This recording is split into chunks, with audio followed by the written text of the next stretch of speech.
Hey everyone, welcome back to another Author Talks interview. I am Tia at Order of the Bookish, and today I'm super excited to have Xyvah Okoye. She is an author, she's a publisher, and she's doing really incredible things in our independent, small author community. And I would love for you guys to hear all about what she's doing and how she's grown so much in the past couple of years since our last interview. I will link that below, so make sure you check that one out too. Xyvah, thank you so much for coming back. I'm super excited to talk to you, and I was super excited to see all of the growth that you've had with your publishing company. Can you tell us about your books and also tell us about your company? Okay, so fiction writing generally actually started in high school. I used to write short stories. Well, in my head, I thought they were short stories, but we used to write like serialized stories. So in my high school, we didn't have laptops and tablets and stuff like that. So we had notebooks, like physical notebooks, and we would write stories in those notebooks and pass them around class. And I used to do that in high school. And apparently people thought they were good. Like, I mean, those stories are never going to see the light of day again, but people thought they were good back then. And then when I got into college, my sister told my mom, because she went to the same high school as I did, and she told my mom that I used to write these incredible stories, and she thinks that I should keep writing. So between her and my mom, they encouraged me to write a book, which eventually ended up being my debut novel. Um, it wasn't always that smooth sailing. It wasn't like a simple step-by-step process, but and I took like a 5 year break in between like starting it and actually getting back to finishing it because I realized quickly when I started the process that I knew nothing about writing a novel. So I had to take that time off and actually learn how to write a book, how to craft a good story before coming back to rewrite the novel. Um, and that novel has turned into an epic fantasy series, which has birthed other books and other series from it as well.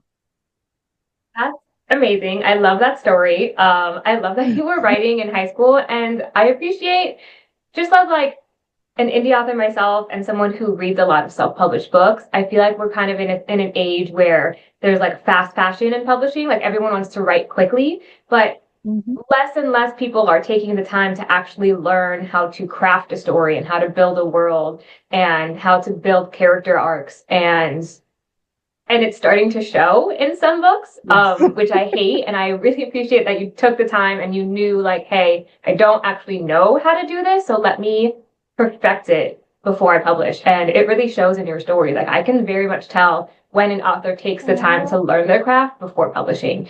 And I think readers just everywhere also feel that like readers also understand like, oh, this author knows what they're doing and it comes across. So how did you go from publishing to publishing company? It's a funny story actually. So when I before I started writing fiction, so in between the period of time where I started the book and actually finished the book, I took a break from writing fiction. I ended up writing a bit of nonfiction, that's like the spiritual books and poetry. And I learned self-publishing more as self-publishing ebooks before I learned how to do physical books. I think it was 2019 when I started learning how to publish physical books. And when I was going to release Tainted, because at that point it didn't even occur to me to query the book. I had just gone through the whole process with getting the book written, getting it edited, getting a cover, and done as much as I could because I had studied on the process of getting your book out. And I had learned that a lot of indie authors um publish their novels through what's that place? KDP. And every time they put their book on, because they were using an Amazon KDP ISBN. For those who don't know what that is, it's like a book identifier. And each format of each book has a different ISBN, which basically lets the system identify the book in terms of the actual story and the format it's written in. And you would see on the KDP on Amazon when the book came out, it would say independently published.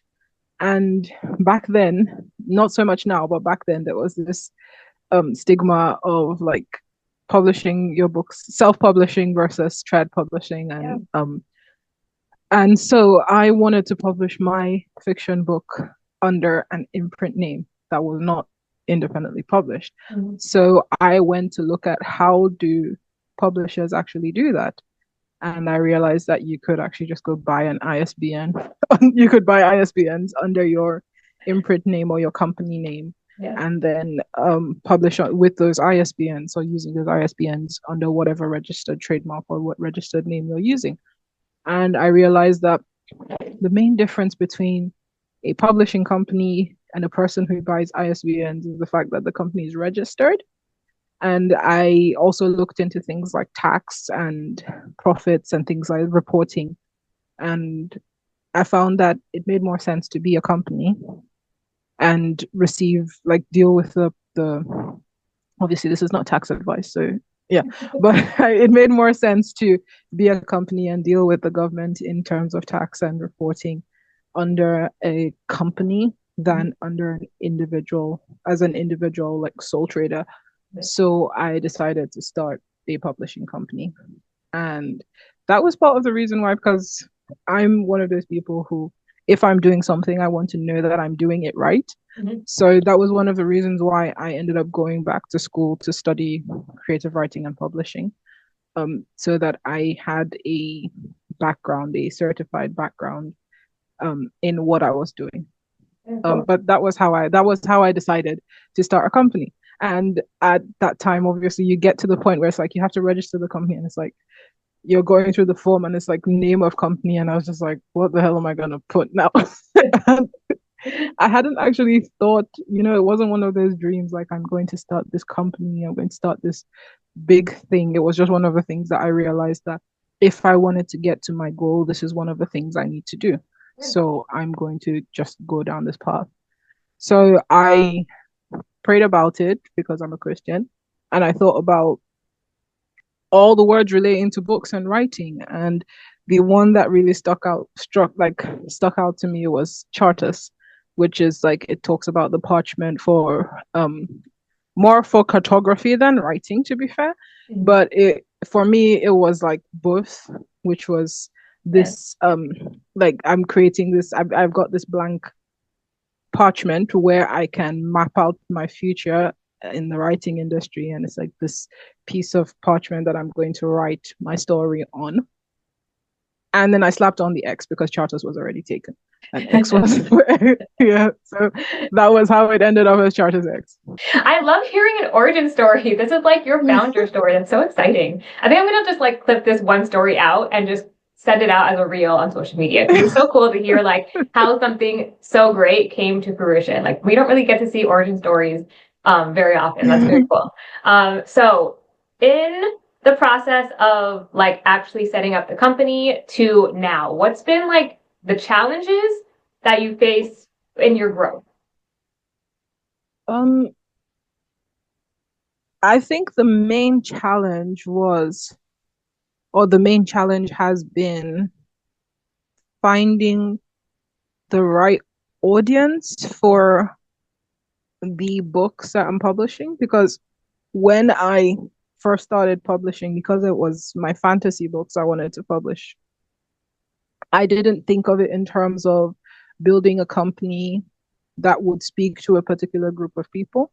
So when I got to the point where I realized I could use my company to serve other people, I could use it to help other authors who were like in my situation and didn't know what they were doing and needed help and needed guidance, and there was nobody there to hold their hand. When I realized that I could do that for other people through my company, I sort of had to pivot and change direction, which is why now the company has multiple imprints, and I'm working with different people who are actually helping me run different aspects of the company.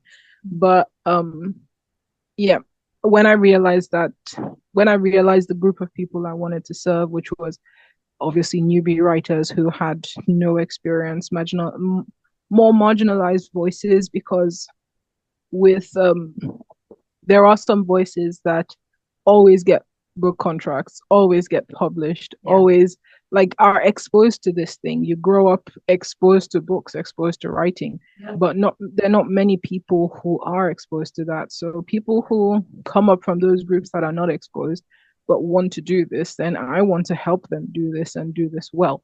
So it was basically when I decided that these are the group of people I want to help, and these are the groups of people I want to encourage and help get books published, I had to change my whole direction and start reaching out to that group of people, which was very different from epic fantasy readers who like watch anime and play video games. I had to start like reaching out to that group of people to see who I could help more than who I could sell my book to. And I think with that, having more than one goal at once sometimes causes a bit of confusion and can make marketing on like social media and actually connecting with people difficult because you're trying to do too many things at once. So I think that was the biggest challenge for me. Mm-hmm. Yeah, the multitasking when you start a new company is crazy. I think I gave myself ADHD when I started Order of the Bookish, just because there were so many like paths that open up and like ways I could go. I could become a publishing company. I could just publish my own books. I could do marketing. I could do full scale book production. There were just so many paths, and I was kind of like tasting and testing out each one, and it drove me crazy. Once I settled on my brand and what I wanted to do, then things got a lot easier. So it sounds like you kind of went through a similar process that like there was just so much happening, and once you settled into what your brand was going to be, then it evened out. Is that right? Yeah, and I think to be fair, it's a really good thing to do that because I think a lot of times we believe that we need to get it right on the first on the first try, but doing these things are the things that really help you understand what exactly is you are meant to do and how you're meant to do it. When you look at like different, they're big companies. A lot of great companies that we look at today didn't start where they started, or even with the products they started with. They might have started with like making other things, like making books and making sandals, and now they're making phones. It's like they didn't all start with the product or service that they've started with, that they are with now or they've become big with, and they had to go through that process of finding themselves, finding where they fitted into the market and how they could serve people best. So I think it's a really good thing, and the experience teaches you a lot as a person and as a business. Yeah, you definitely learn your own strengths and weaknesses very quickly when you set yourself up for these potential failures. So I've tried a lot of things over the past couple of years that I love that I tried it, and I think I would have regretted it if I didn't try it, but I learned very quickly that it wasn't going to work for me. Did you have anything like that you experienced where like, I'm glad I tried, but it definitely was not the fit for me? um yeah, like offering book publishing services. So That's I mine think like too, actually. The whole book production, I'm like, I yeah, can't. It's too stressful. exactly. It's like Hmm. I considered I first of all started with the book production services. Hmm. Well, at a point I offered the book production services, and like you said, it was too stressful. It was just Hmm. way too stressful. I couldn't handle it. And I realized it was like either I am taking this book on, because publishing is an expensive hobby. I Yeah, guess very. it's an expensive process, and it is something that if you don't love it, you can't do it. Like you give up, you'll get frustrated, you'll get irritated working with authors who don't submit their manuscripts on time, who you give them editorial feedback and they argue with you when Hmm. you know from experience that you are right and they have no idea what they're talking. Like it Yeah. was like I was just like, if I'm not doing this book, if I'm not creating this book because I love it Yeah. and this is what I want to do, then I don't want to do it. So I Hmm. stopped offering those services, and it's like I will only go through the book production process with you if I am going to publish your book. Yeah. I'm not going to I'm not taking on all that heartache and headache Hmm. again, like no. So I that was one of the things that I tried, and I was just like, no, I can't do this. Same, same. And that's like the whole process from like the editing stages, multiple, many, so many editing stages. I think authors think like, oh, developmental editing is going to be like a one pass thing. Copy editing is going to be like a one pass thing. No, it's like weeks of emails back and forth of, oh, we need to fix this. And then the author's like, just kidding. I think I want to change this paragraph or I want to add a new page into the book. And it's like weeks of editing on the same phase. And then we have the cover and then the formatting. And at the time I was doing this, I was doing fiction and nonfiction, which just stressed me out because that's two different styles of writing. It's like two brains. Fiction tends to have a lot more like graphics, some more like workbook styles. Man, it was pain. So I learned as much as I was making decent money at the time I was doing this, but it wasn't worth like my time and my energy. So I was like, okay, I need to like not do that anymore. I need to shift. So I'm glad I did it. I'm spend gonna try. all the money I'm making on mental health care. Mental health it became very quickly important to me.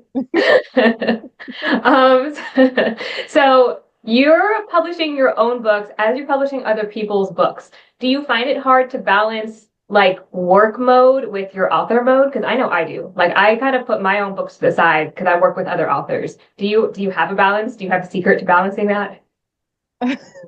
I don't think I have a secret to balancing it, but what I do personally is because I am used to the process, I've set up a system where with my own books, um, I work them in a way that it makes the process easier. So in the sense that like if I have an outline, I have a first draft, I know what the book cover should look like. I know because from experience you learn these things like a book like the essentials for a book cover in this genre, like the kind of cover you want, the colors you want, the fonts you want.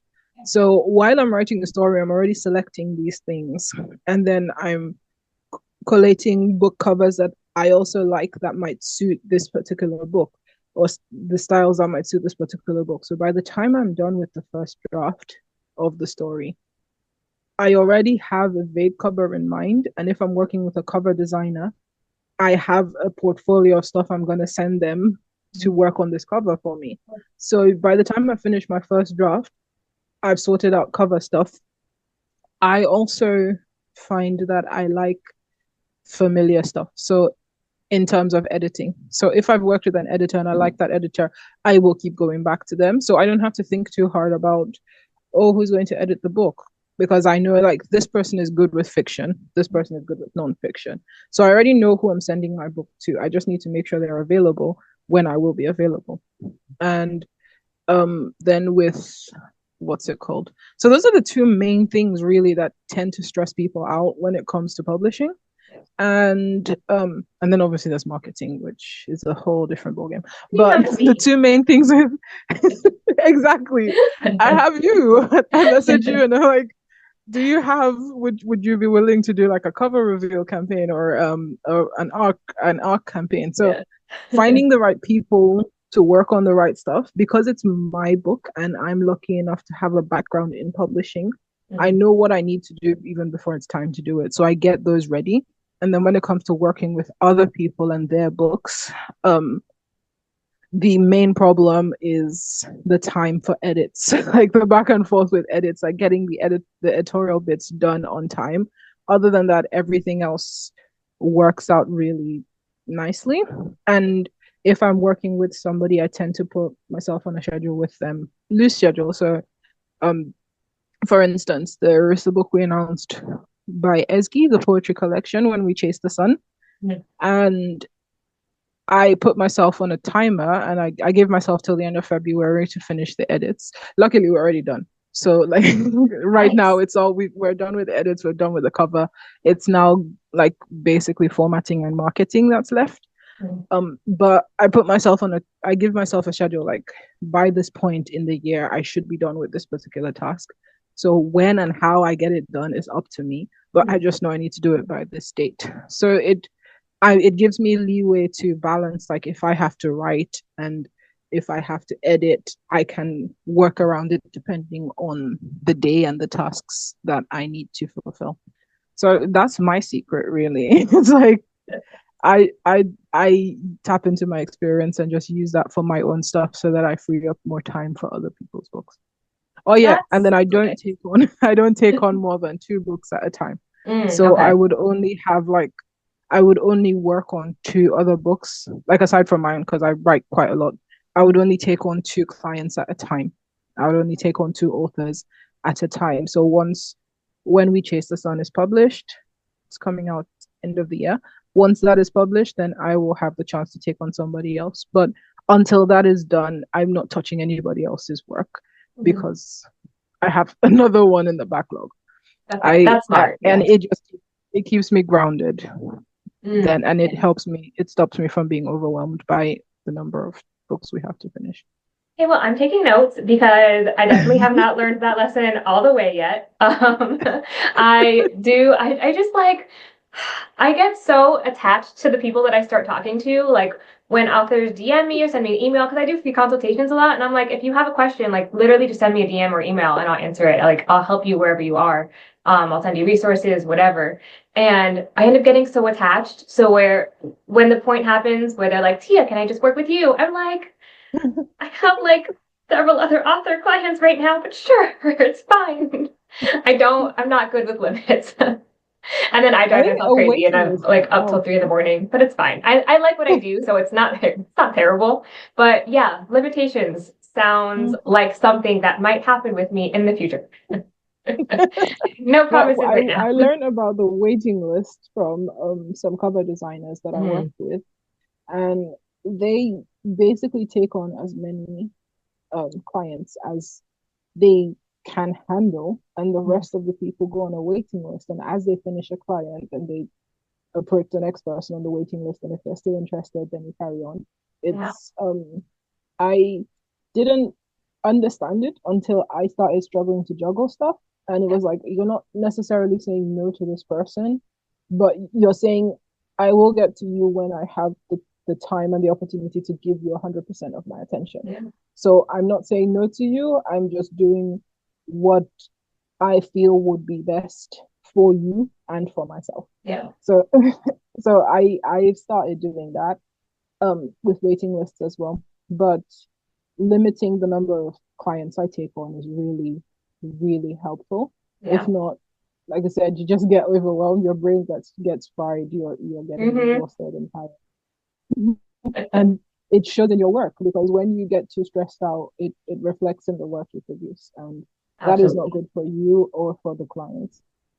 Yeah, very true. I haven't been able to publish my own books very often just because I've been working so much with other clients. And I have been shifting order of the bookish like a little bit here and there, sort of experimenting with new stuff, doing the author interviews. I want to do an author interview every week for the rest of the year. And I'm setting all of them Nice. up in the beginning of the year now, which takes a lot of time, which I love doing, but it also means that like, oh, I have to put other things on the back burner. Like I can't publish as many articles on the website. I can't publish my next book for a couple more months, but it's fine. It's all for growth. I'm okay with it. So, what is It sounds like for you have a handle you? on it, though. Huh? I said it sounds like you have a handle on it anyway. So it seems like it when I look at your social media and your I'm calendar and glad it stuff as looks well. that way. Oh, my social media, that's one of the things that I've learned how to do like properly. So I'll bulk create all of my content and I have a really cool scheduling app. It's called Vista Social. It's my best friend in the whole world. So I will schedule out all of my content for the whole month and then I won't have to think about my content again, like at all. So I'm setting up all of February's right now and then I'll set up a little bit of March's and then the rest of the month, like it looks like I'm posting. I'm not posting. I'm not posting. I'm not on social media most of the day. So that's like my best friend. If authors are working on their content and struggling with time, seriously, a scheduling app like Buffer, Hootsuite, those are all free, or have cheap plans. It's like such a lifesaver. Yeah, finding little tricks like that has been helpful with the like craziness and the and the multiple projects. So for your publishing company, what is the hardest part for you in publishing a singular book? Like what stage of the process has been like the most challenging so far? I would always say marketing because Everyone's I answering marketing. I don't understand. It's so fun. well, it's because like most authors, well, most authors like me are introverted in the sense that we don't like to put ourselves out there. We don't feel well, I personally don't. I feel drained spending time, so much time on social media because it's not, we'd say, oh, it's not my thing. I mean, obviously you have to do it because it's part of your job, but it's not something that energizes me. Mhm. And if I have to go to work all day, in the evenings, like in the mornings, write, in the afternoons, work all day, in the evenings, edit, and like on the weekends, do like admin stuff and finance stuff and other edits and phone calls and stuff. The last thing I want is to have to go on social media and still do more work. It's like, so Mhm. it becomes really tiresome for some people. And also with authors who have imposter syndrome, you don't really want to put yourself out there, and then you get no views and no likes, and then it feels like, well, anyway, I mean, you knew you weren't good at this anyway, you're a fake at this. The imposter syndrome, the Yeah. imposter voice comes up again, and it's like you start suffering from self-doubt, and then it affects your mood, and then it affects your writing, because then you're feeling like, what's the point of writing when nobody's gonna read it anyway? And then it just spirals. So Mhm. sometimes social media is not really the it's not really a great place for writers. Yeah. When it comes to forming connections, it's really good because like you meet new friends, you meet other authors. Like I met you through social media, Mhm. but I actually met you through a friend I met on social media. It's like you meet you meet new people, you make connections, you become a part of the community, you learn a lot, you give a lot. But at the same time, these are friends with other authors, and as much as other authors are readers, you're looking for readers who are readers, not other authors who are buying your book simply because they are authors too. Yeah. You want to find your reader base, which is why you're on social media. So it can become really challenging, and it becomes, yeah, after a while it becomes too much of a burden to keep up with the fast pace of social media and keep up with the algorithm and post so many times a day and post so much content. There are people who love this, people like you, people who run companies around this. So what we do is we find people like you and we approach you and are like, can you do this for me, please? And we leave it in your hands because it's And not because I have a for us. problem saying no, I'm going to be like, yes, I'm going to do it. It's not for people like us. So I think for people like me, marketing was marketing was the biggest thing for me. I mean, when it comes to making a marketing plan, I can do it. I can do it with my eyes closed. I can do it in my sleep. Yeah. I When I went to uni, it was one of the things I learned, and it was kind of like the thing I was best at because it was the thing I was baddest at, and I had to physically go and like learn it step by step. So I know how to make marketing plans. Yeah. It's the actual social bit of the part of the plan where you actually have to go out there and put yourself out there that Yeah. catches me. So I would say that's the most difficult thing for me, which Mhm. is like getting, so you know the readers, you know the book, but actually bridging that gap, like getting the book to the readers, like in front of them so they see your book. I think that's for me is the most challenging thing. Hence why we really appreciate people like you. I'm I'm actually really glad you brought up the idea of imposter syndrome because yes, I think all creatives feel it at some point in their career, if not forever. I feel Mm-hmm. it and I felt it so much more in the beginning, but I've kind of taught myself a trick to get out of that mindset and it started working like immediately. So I grew up Catholic, and then I'm also really into conspiracy, like Hollywood conspiracies and stuff like that. So I started kind of diving into like are demons taking over Hollywood? And I have that religious background, so I kind of understood some of the things that, the conspiracy theorists are talking about. And this one name kept coming up, and his name is Baal. Baal is a demon, for anyone who doesn't know, I have that background. And anytime I get this weird like imposter syndrome or like that inside voice that's really negative, any of those kind of thoughts, I'm like, that's not me. Like, I don't want to hate myself. I don't want to not feel confident. That's Ball. Ball is inside my head. So what I do is I'm like, oh, okay, I recognize that thought for what it is, not me, a demon. And then I'm like, okay, demon, leave my rhymes. I'm not even going to give it a second thought. And I'm agnostic. I'm not even really actually religious, but for some reason, this really actually helps. Like giving that voice another name and another identity has helped me get rid of it within myself. I still feel it, but actually it does help. So I don't know if you guys want to try it, if you want to try it. It started Yeah, within I'm like a week. definitely gonna It try started that. going away, and I started feeling like more comfortable with marketing. I started putting my that's when I started putting my face on social media because before then I wasn't putting my face out there. I was trying to stay like mostly anonymous, but like my marketing for my book got better because that's when I got TikTok, and I was like, I can do TikTok. Like I can feel confident on social media. And yeah, that's been a big game changer. As far as like draining on social media, I get that totally because same. Mostly and when I see drama. Like when I start seeing book talk drama and like the Instagram drama, I'm like, why am I here? I don't want to see this. I just want to talk about fantasy books. Is that too much to ask for? So that drains me. I'm super happy like communicating with people about books, but when it starts being like drama stuff, I'm like, I don't want to do this. That's draining to me.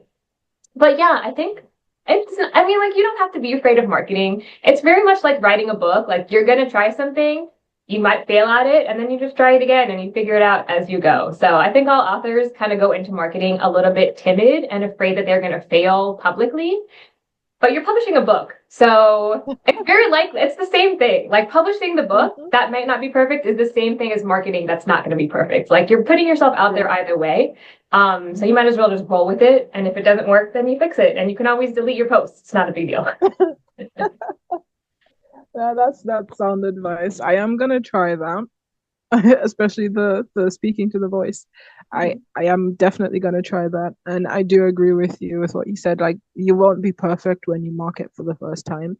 You will learn with experience. Like I have learned with experience the importance of pre-release marketing as to post-release marketing, and like the most important time to market your book is before the book actually comes out, and then you like you continue on that hype and you use that hype to elevate the sales when after the book comes out.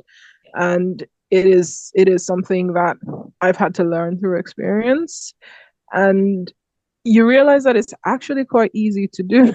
It's so It's easy actually to not as hard do. as we, yeah, it's not as hard as we make it out to be. I think just um because I have a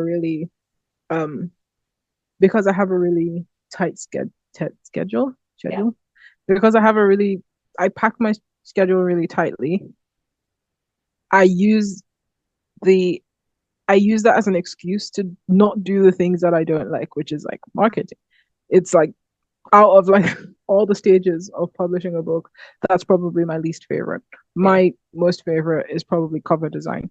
And I Ooh. design covers as and when I feel like it, even when like like it's like you don't even have a story, you're designing a cover for it. Like you come up with a story concept or an idea, or you see something, it's like, oh, that would be a good title for a cover. And then you design a cover for it I do because I that really too. love it. Yeah. I think more about like the branding and the aesthetic. And I Yeah. usually know my covers and my titles before I even write the book. Like I'll have an idea for a book, and before I start writing it, I will know what the book is going to look like and what the characters are going to look like and the world. And I have Pinterest boards set up. I literally have And private Pinterest maps. boards of possible book ideas. And like the cover and the images are all ready to go. It's, I think, like, from what you said, with what you've said, I think it's true. Like, with marketing, I just use that as an excuse.